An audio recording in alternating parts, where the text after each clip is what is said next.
90 метрів квадратних житлової площі, збудованих на 5 окремих сотках землі.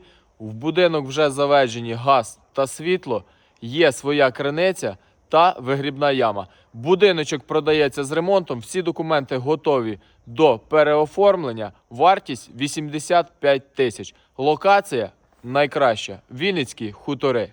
А що ж там всередині? Що ж то за ремонт? В шапці профіля 2 номера телефона, записуйся на перегляд.